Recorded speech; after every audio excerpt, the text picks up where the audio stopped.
بسم اللہ الرحمن الرحیم۔ شروع اللہ کے نام سے جو بڑا مہربان نہایت رحم کرنے والا ہے۔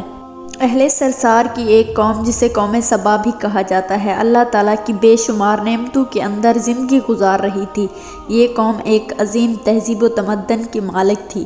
حضرت داؤد علیہ السلام اور حضرت سلیمان علیہ السلام کی باعظمت حکومتوں کے بعد ان کی حکومت زبان زد خاص و عام کر رہی تھی۔ کہا جاتا ہے کہ یہ لوگ گندم کے مرغ سے آٹا روٹیاں پکاتے تھے، لیکن اس قدر اسراف کرنے والے اور ناشکرے تھے کہ انہیں روٹیوں کے ساتھ بچوں کا پخانہ صاف کرتے تھے۔ ان آلودہ روٹیوں کو اکٹھا کرنے سے ایک پہاڑ بن گیا تھا۔ ایک صالح شخص نے وہاں سے گزرتے ہوئے ایک عورت کو دیکھا جو روٹی کے ساتھ بچے کے پخانے کے مقام کو صاف کر رہی تھی۔ اس شخص نے عورت سے کہا، تیرے اوپر افسوس ہے، خدا سے ڈر، کہیں ایسا نہ ہو کہ خدا تیرے اوپر اپنا غضب ڈھائے اور تجھ سے اپنی نعمت چھین لے۔ اس عورت نے جواب میں مذاق اڑایا اور مغرورانہ انداز میں کہا، جاؤ جاؤ، گویا کہ مجھے بھوک سے ڈرا رہے ہو۔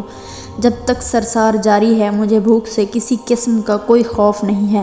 کوئی زیادہ عرصہ نہیں گزرا تھا کہ اللہ تعالیٰ نے ہوس بازوں اور اسراف کار لوگوں پر اپنا غضب ڈھایا۔ پانی جو کہ زندگی کی بنیاد ہے ان لوگوں سے چھین لیا تھا۔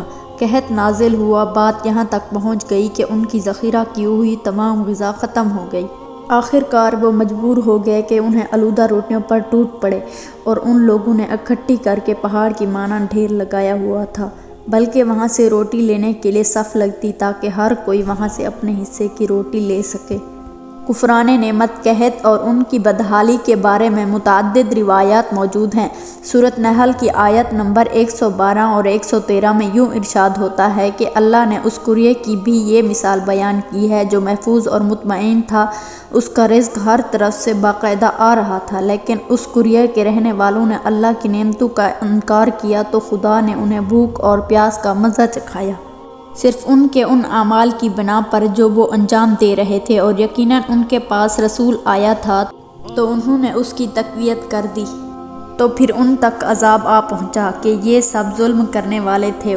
اسی قوم سبا کے بارے میں ایک اور واقعہ بیان ہوتا ہے کہ ان لوگوں نے اپنی زراعت کو بہتر طور پر کاشت کرنے کے لیے پانی ذخیرہ کرنے کی خاطر ملک کے دو پہاڑوں کے درمیان ایک بہت بڑا بند مغرب تعمیر کیا ہوا تھا۔ سوراخ اور دوسرے پہاڑوں سے گزرا ہوا پانی اس بند میں آ کر وافر مقدار میں جمع ہو جاتا تھا۔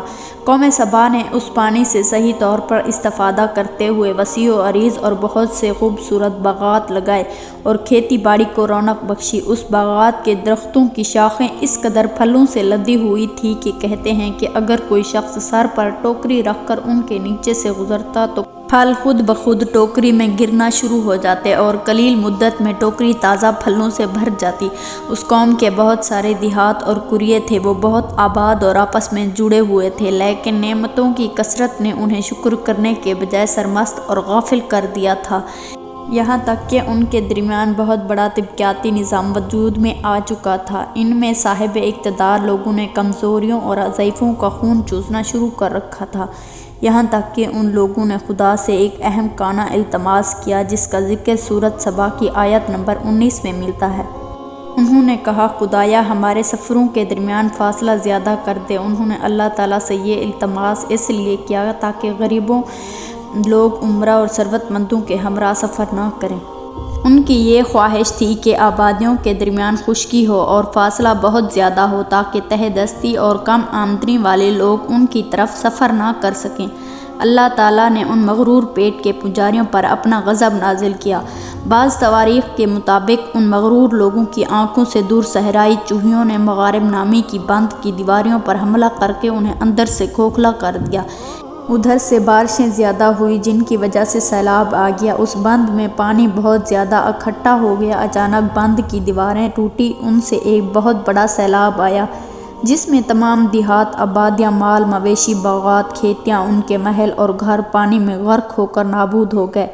ان کے باغات اور زراعت میں سے صرف کچھ پلو اور بیری کے درخت اور کچھ جھاڑیاں بچی تھیں۔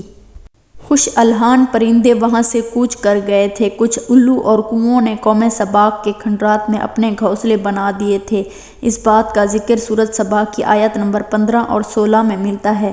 اور آخر میں سورۃ سبا کی آیت نمبر 17 میں قرآن کریم میں اس واقعے کا نتیجہ یہ نکالا ہے کہ یہ ہم نے ان کی ناشکری کی سزا دی ہے اور ہم ناشکروں کے علاوہ کسی کو سزا نہیں دیتے۔ ناظرین محترم، امید کرتے ہیں کہ یہ ویڈیو آپ کو پسند آئی ہوگی۔ مزید اس طرح کی اسلامک ویڈیو دیکھنے کے لیے ہمارے چینل کو سبسکرائب کریں۔ جلد ہی حاضر ہوں گے ایک نئی ویڈیو کے ساتھ، تب تک کے لیے اپنا خیال رکھیے گا۔ اللہ حافظ۔